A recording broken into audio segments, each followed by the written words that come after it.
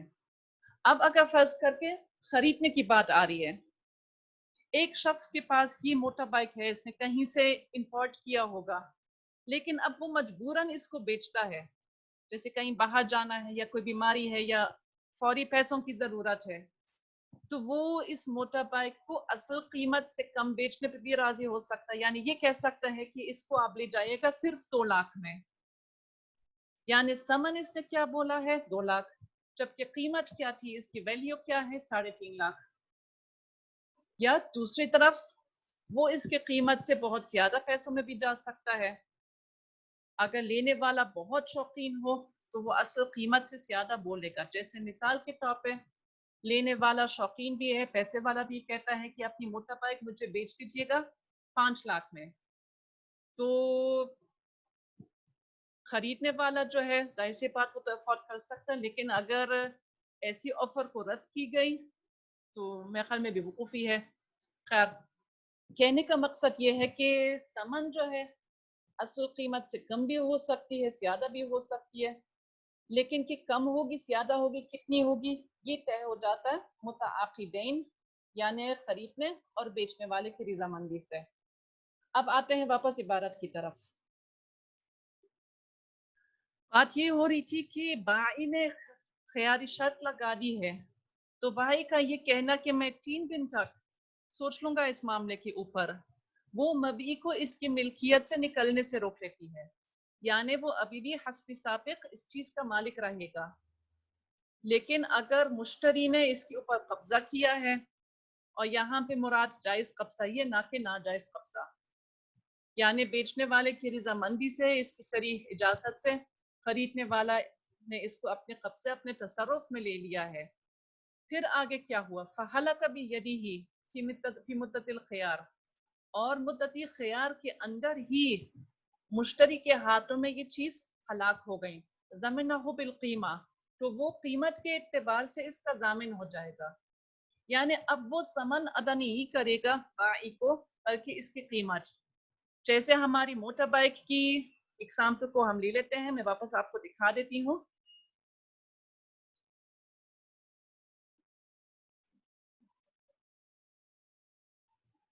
بیچنے والے نے یہ کہہ دیا کہ میں 3 دن تک سوچ لوں گا اس کے بارے میں کہ میں اس موٹر بائیک, اس خوبصورت موٹر بائیک کو واقعتاً میں بیچنا چاہتا ہوں یا نہیں, لیکن ساتھ ساتھ مشتری سے کہتا ہے کہ چلے جب تک میں سوچ لوں گا آپ اس کو اپنے قبضے میں لے لیجیے گا, اور مشتری نے بھی خوشی خوشی اس کو اپنے قبضے میں لے لیا.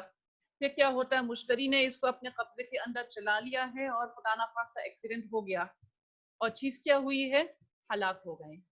یعنی اتنی چمکدار خوبصورت موٹر سائیکل کا خرابہ ہو گیا ہے.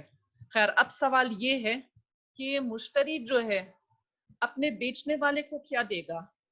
وہ اس کو منہ بولی سمن دے گا جو کہ مثال کے طور پہ 5 لاکھ کی طے ہو گئی ہے، یا وہ اس کو قیمت ادا کرے گا؟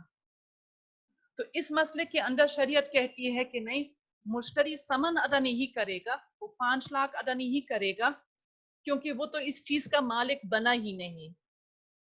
وہ کیا دے گا؟ وہ قیمت دے گا.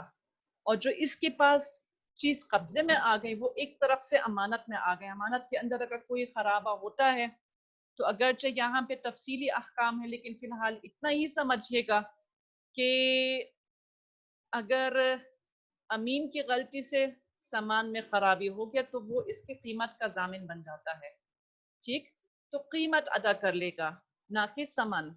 یعنی خریدنے والے مشتری کو 5 لاکھ دینے کے بجائے صرف 3.5 لاکھ ادا کر لے گا. اور جو بھی موٹر سائیکل کی کچری ہے ظاہر سی بات ہے وہ اسی کی ہے. آتے ہیں واپس قدوری کی طرف.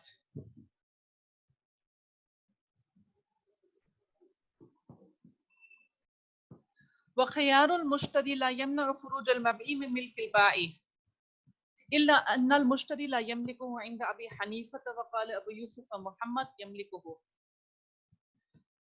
مشتری نے اگر خیار لگا دیا، بلکہ باقاعدہ ترجمہ کرتے ہیں، اور مشتری کا خیار مبئی کو بائی کی ملک سے نکلنے سے نہیں روکتی ہے،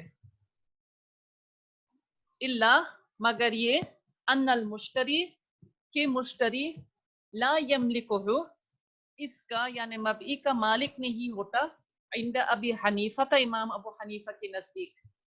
وقال ابو یوسف محمد اور ابو یوسف امام محمد رحمۃ اللہ علیہما فرماتے ہیں یملکہ وہ باقاعدہ اس کا مالک بن جاتا ہے.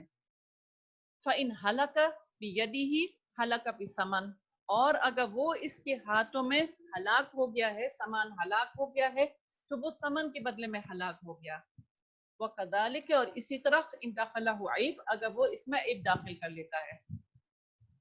یہاں پر سمجھنے کی کیا بات ہے کہ اب بائی نے شرط نہیں لگایا بلکہ مشتری نے بولا ہے کہ میں 3 دن تک اس مسئلے کے اوپر سوچ لوں گا کہ کیا مجھے یہ سامان رکھنا ہے یا نہیں رکھنا ہے. تو شریعت یہ کہتی ہے کہ مشتری کا ایسا بولنا وہ ملکیت کی منتقل ہونے میں کوئی رکاوٹ نہیں ہے. یعنی بائی ہمارا بیچنے والا اب مکمل طور طریقے سے اس سامان کا مالک نہیں رہا. یہ نہیں کہہ سکتا ہے کہ ابھی تمام تصرفات، تمام حقوق جو اس سامان سے وابستہ ہیں وہ میرے ہی ہیں.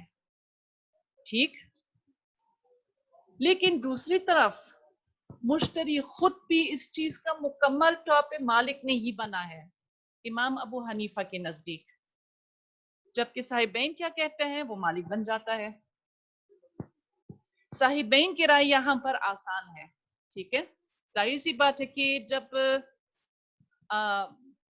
بائی جو ہے مالک نہیں رہا تو مشتری ہی بن جائے گا. صاحبین یہ فرماتے ہیں. امام ابو حنیفہ لیکن کیا کہتے ہیں کہ نہیں، مشتری بھی پوری طرح مالک نہیں ہو جاتا. کیوں مالک نہیں ہو جاتا؟ کیونکہ اسی نے تو شرط لگا دیا، اسی نے تو کہہ دیا ہے کہ میں 3 دن تک سوچ لوں گا. تو گویا کہ وہ ابھی مکمل طور پہ مالک بننے کے لیے تیار نہیں ہے. تو امام ابو حنیفہ کی نزدیک گویا کہ یہ ملکیت معلق ہے، نہ بائی پوری طریقے سے مالک رہا ہے کیونکہ اس نے تو اس چیز کو بیچنے پر رضامندی کا اظہار کر دیا. مالک بائی کی طرف سے معاملہ گویا کہ مکمل ہو گیا، اور مشتری نے ابھی پوری طرح سوچا نہیں ہے کہ میں مالک بننا چاہتا ہوں یا نہیں. تو ملکیت معلق ہے، اور فی الحال پوری طریقے سے کسی کی ملکیت نہیں ہے. ہاں، ملکیت کا امکان کس کے حق میں زیادہ ہے؟ مشتری کے حق میں زیادہ ہے. یہاں پر ملکیت کے سوال کے اندر امام صاحب کے قول کے اوپر فتویٰ دیا جاتا ہے، نہ کہ صاحبین کے قول کے اوپر. یعنی اگر یہ مسئلہ کسی مفتی کے پاس جائے گا کہ اس طریقے سے مشتری نے خیال لگا دیا ہے تو چیز کس کی ہوئی کس کی نہیں ہوئی، تو امام صاحب کے قول کے اوپر ہم فتویٰ دے دیں گے کہ یہ مالک کی تو رہی نہیں ہے، لیکن پوری طریقے سے یہ مشتری کی بھی نہیں بنی ہے، الا یہ کہ وہ اپنا اختیار استعمال کر کے یا رد کر کے اپنے ارادے کو ظاہر کر لیں۔ خیر، تو یہ ملکیت کے حوالے سے مسئلہ تھا۔ اب مسئلے کی دوسری جز کی طرف آ جائیں کہ اگر سامان میں عیب پیدا ہو گیا یا وہ ہلاک ہو گئی ہیں، فَإِنْ هَلَكَ بِيَدِهِ هَلَكَ بِالثَّمَنِ، مشتری نے شرط لگا دیا ہے، مشتری کے ہاتھوں میں ہی یہ چیز برباد ہو گئی ہیں، تو اب وہ کیا ادا کرے گا؟ ثمن ادا کرے گا۔ میں دوبارہ اپنی موٹر سائیکل آپ لوگوں کو دکھاؤں گی، یہ رہی ہے۔ مشتری نے شرط لگا دیا کہ میں ذرا اور سوچنا چاہوں گا اس خریدنے کے معاملے کے بارے میں کہ میں واقعی یہ 5 لاکھ جو ہے ادا کرنا چاہوں گا، یعنی کہ میرے پاس مطلب اتنی گنجائش ہے یا نہیں، بعد میں پچھتاؤں گا تو نہیں۔ تو خیر، اپنے قبضے میں اس نے سامان کو لے لیا ہے، چلا لیا موٹر سائیکل، پھر خدا نخواستہ کا ایکسیڈنٹ ہو گیا، تو اب کیا ہو جائے گا؟ اب یہ ہوگا کہ مشتری ہر حال میں ثمن ادا کرے گا۔ 3.5 لاکھ والے معاملے یہاں پہ نہیں چلتا، وہ قیمت نہیں دے گا، وہ کیا دے گا؟ ثمن۔ اور کیوں دے گا؟ کیونکہ مالک کی طرف سے تو خرید و فروخت مکمل ہو گیا ہے، مالک نے تو اس بات کا اظہار کر دیا کہ میں اس موٹر سائیکل سے دستبردار ہونے کو تیار ہوں، میں نے تو اس کو اپنی طرف سے بیچ دیا۔ ہاں، مشتری نے کیا کیا ہے؟ مشتری نے شرط لگائی ہے کہ میں تھوڑا اور سوچنا چاہتا ہوں، لیکن ہوا کیا؟ جب اس نے ایکسیڈنٹ کر کے موٹر سائیکل کو برباد کیا ہے، ہلاک کیا ہے، تو گویا کہ اس نے کیا کیا ہے؟ ایک مالکانہ تصرف کیا اس موٹر سائیکل کے اوپر، کیونکہ چیز کو باقی رکھنا یا چیز کو برباد کرنا یہ اختیار کس کو ہے؟ مالک کو ہی ہوتا نا۔ تو چیز کو ہلاک کرنے کے ذریعے گویا کہ اس نے مالکانہ تصرف کیا، مالکانہ تصرف کرنے سے کیا ہوا ہے؟ بے پکی ہو گئے۔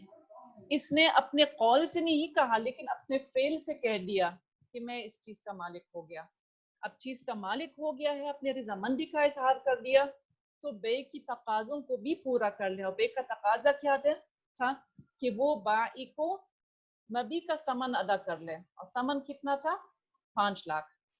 جاتے ہیں واپس قدوری کی طرف، اور سوری، اسی طریقے سے اگر اس نے سامان کے اندر عیب ڈالا ہے، یعنی موٹر سائیکل کا ایکسیڈنٹ ہو تو گیا لیکن پوری چیز ہلاک نہیں ہوئی، اس کا کنزیومر نہیں بنا ہے، صرف ایک آدھ اسکریچز آ گئے، تب بھی ہم کہیں گے کہ یہ سامان اب مشتری کا ہی ہے، یہ واپس نہیں کر سکتا ہے، اور ادا کیا کرنا ہوگا اس کو؟ ثمن، یعنی 5 لاکھ۔ اور ظاہر سی بات ہے چیز پھر کس کی ہو جاتی ہے؟ مشتری کی ہی ہوتی ہے، اگرچہ اس نے ابتدا میں شرط لگایا کہ میں 3 دن تک سوچ لوں گا۔ عبارت کی طرف واپس، وَكَذَلِكَ إِنْ دَخَلَهُ عَيْبٌ، اور اسی طریقے سے اگر اس میں عیب داخل ہو گیا ہے۔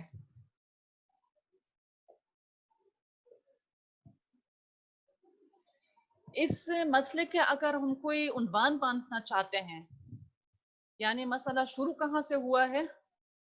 وَخِيَارُ الْبَائِعِ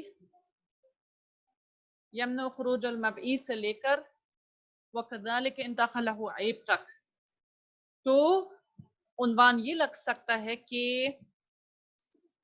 خیاری شرط لگانے کے بعد ملکیت کا سوال، یا یوں کر دے خیاری شرط لگانے کے بعد ملکیت اور ذمہ داری کا سوال اور حکم، یہ آپ عنوان باندھ لیجیے گا اس مسئلے کے لیے۔ صفحہ کو پلٹ کر کوشش کرتے کہ یہ باب آج ہی مکمل ہو جائے۔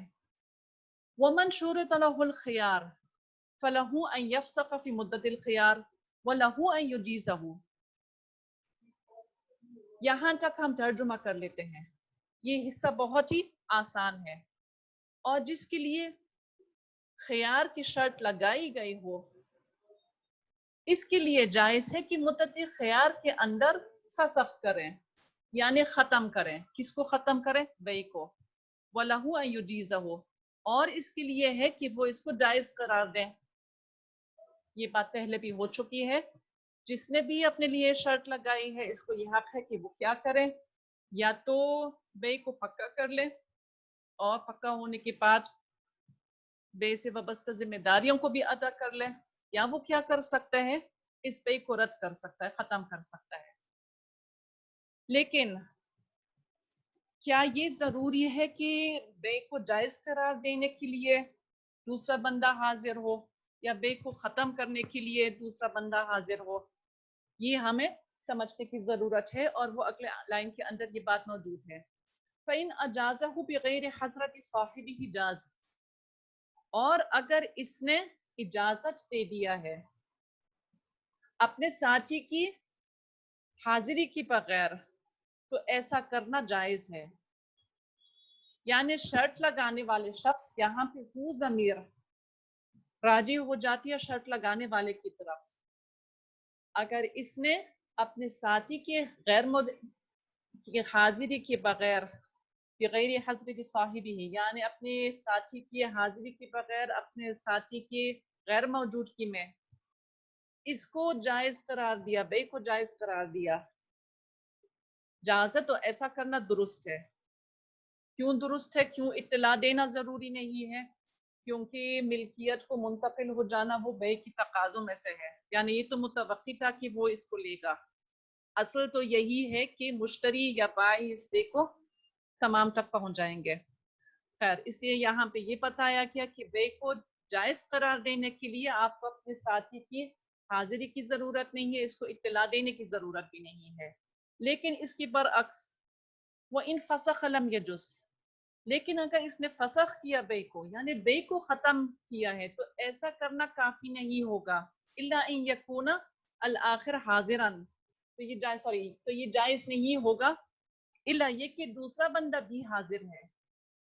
اور یہاں پہ حاضر ہونا کیوں ضروری ہے؟ کہ اس کو اطلاع ملے کہ یہ بے جو ہے ختم کیا گیا اور سامان کی ملکیت منتقل نہیں ہوئی ہے، اور نہ ہی اس سے وابستہ کوئی ذمہ داری منتقل ہو گئی. اب کیونکہ یہ شاذ صورت ہے، ایسا کم ہی ہوتا ہے، اور یہ بے کی تقاضوں کے خلاف بھی ہوتا ہے، اور یہ اختلاف اور جھگڑے کا باعث بھی بن سکتا ہے. اس لیے یہاں پہ شریعت نے حکم لگا دیا ہے کہ اگر فسخ کرنا ہے تو اپنے ساتھی کی موجودگی میں ہی کرنا ہے. امید ہے کہ یہاں تک مسئلہ سمجھ میں آ گیا ہو کہ خیاری شرط کا استعمال اپنے ساتھی کی موجودگی میں یا عدم موجودگی میں ہونا ہے. اگلا مسئلہ اس سے وابستہ ہے کہ شرط لگانے والے کا اگر انتقال ہو گیا تو کیا یہ خیار وارثوں کی طرف منتقل ہو جاتی ہے یا نہیں؟ صاحب قدوری فرماتے ہیں وَإِذَا مَاتَ مَنْ لَهُ الْخِيَارُ بَطَلَ خِيَارُهُ وَلَمْ يَنْتَقِلْ إِلَى وَرَثَتِهِ، اور اگر وہ شخص جس کا خیار تھا انتقال کر جاتا ہے تو اس کا خیار باطل ہو جاتا ہے اور ورثہ کی طرف منتقل نہیں ہوتی ہے. یعنی دوبارہ موٹر بائک کی طرف آتے کیونکہ مجھے یہ موٹر بائک بہت پسند ہے.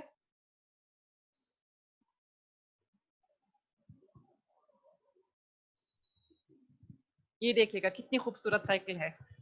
ابا جی نے کیا کیا ہے؟ ابا جی نے اس موٹر بائک کو خریدا ہے 5 لاکھ کے بدلے. صحیح. پھر خوشی کے مارے یا غم کے مارے کہ اتنا پیسہ جائے گا جو بھی ہے، ابا جی کا انتقال ہو گیا ہے. صحیح، دل کا دورہ پڑ گیا ہے. لیکن ابا جی نے ایک کام کیا ہے، خریدتے وقت اس نے یہ شرط لگائی ہے کہ میں 3 دن تک اس خرید و فروخت کے معاملے کے اوپر ذرا غور و فکر کرنا چاہتا ہوں. خیر، 3 دن کے اندر ہی کیا ہوا ہے، والد صاحب کا انتقال ہو گیا. جس نے لیا ہے یہ انتقال کر گیا. کیا کیا ہے اس نے اپنے انتقال سے پہلے؟ اس مبی کے حوالے سے شرط لگائے کہ میں سوچنا چاہتا ہوں. اب کیا ہے، جیسے ہی خریدنے والے یعنی ابا جان کا انتقال ہو گیا ہے، ساتھ ساتھ یہ خیار بھی باطل ہو گیا. ٹھیک. اب ورثہ کے پاس یہ آپشن نہیں ہے کہ وہ کہیں گے کہ ابو نے تو اختیار لگا دیا، خیاری شرط کا بولا ہے کہ 3 دن تک سوچ لیں گے، اور ابو تو ظاہر سے دنیا سے رخصت ہو گیا ہے، اب ہم ہی بولیں گے کہ نہیں یہ موٹا بائک ہمیں نہیں چاہیے. ایسا نہیں ہو سکتا ہے. جس نے شرٹ لگائی ہے یہ شرٹ اسی کی حد تک محدود ہے. اگر اس کا انتقال ہو جاتا تو شرٹ خود بخود ختم ہو جاتی ہے. یعنی نتیجتاً کیا ہوگا، یہ موٹر بائک یوں سمجھی جائے گی کہ ابا جی کی ہی ہو گئی ہے اور اب اس کا ثمن ادا کرنا بھی لازم ہو گیا. لیکن ابا جان تو کر نہیں سکتے، ان کا تو انتقال ہو گیا، لہٰذا اب کون ادا کر لے گا؟ ورثہ ہی ادا کر لیں گے. واپس جاتے ہیں کتاب کی طرف.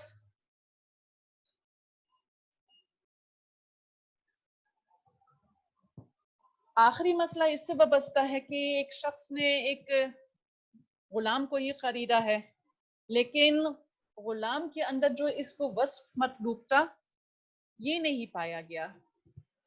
اب کیا ہوگا؟ وَمَنْ بَاعَ عَبْدًا، اور جس نے بیچا ہے ایک غلام کو، عَلَىٰ أَنَّهُ خَبَّازٌ أَوْ كَاتِبٌ، اس شرط پہ کہ وہ یا تو نان ہو یا لکھنے والا ہو. فَوَجَدَهُ بِخِلَافِ ذَلِكَ الْمُشْتَرِي فَوَجَدَهُ بِالْخِلَافِ ذَلِكَ فَالْمُشْتَرِي بِالْخِيَارِ، پھر اس کو برخلاف پایا. کس نے برخلاف پایا؟ مشتری. فالمشتری بالخیار، تو اس صورت میں مشتری کو اختیار ہوگا. انشاء اخذہ بجمیع الثمن، اگر وہ چاہے تو اس کو پورے ثمن کے بدلے میں لے لے. وہ انشاء ترکہ، اور اگر وہ چاہے تو اس کو رد کر دے. پچھلے اسباق کے اندر میں نے آپ لوگوں کو وصف اور اصل کے اوپر میں کچھ بتا دیا ہے. اب غلام کے اندر خباز یعنی نان بائی کا ہونا یا کاتب لکھنے والا ہونا یہ ایک وصف ہے، ایک صفت ہے. اور آپ لوگوں کو میں نے اصول بتا دیا ہے کہ وصف کے بدلے میں کوئی قیمت نہیں آ سکتی ہے، کوئی ثمن نہیں آ سکتا ہے، کوئی پرائز ٹیگ نہیں لگ سکتا ہے. لہذا یہاں پر کیا ہوا ہے، ایک شخص نے غلام بیچ دیا یہ اعلان کرتے کہ یہ اس نوعیت اس وصف کا حامل ہے. پھر خریدنے والے کو پتہ چلا کہ ایسا تو نہیں ہے. ہم کہتے ہیں کہ مشتری کو خیار تو ہوگا.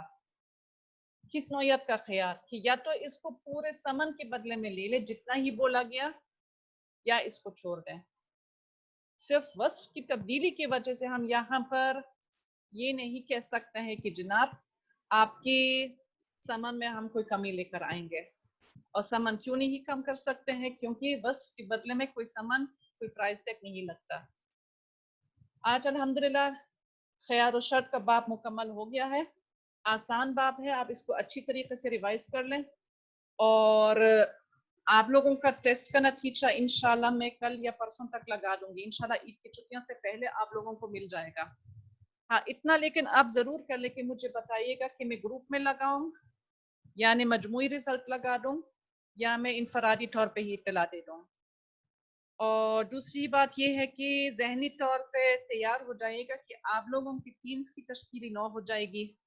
یعنی جو موجودہ ٹیمز ہیں ان میں سے کچھ کو توڑیں گے اور دوسروں کے ساتھ جوڑ دیں گے. ترکیب تو میں انشاءاللہ آج ہی لگاؤں گی کہ کون اب کس کے ساتھ ہوگا، لیکن اس کو نافذ کب کر لیں گے؟ انشاءاللہ عید کی چھٹیوں کے بعد. لہٰذا آپ لوگ نوٹ کر لیں کہ آپ لوگوں کی نئی ٹیم ممبرز کون ہیں. بس آج کے لیے اتنا ہی کافی. السلام علیکم ورحمۃ اللہ وبرکاتہ.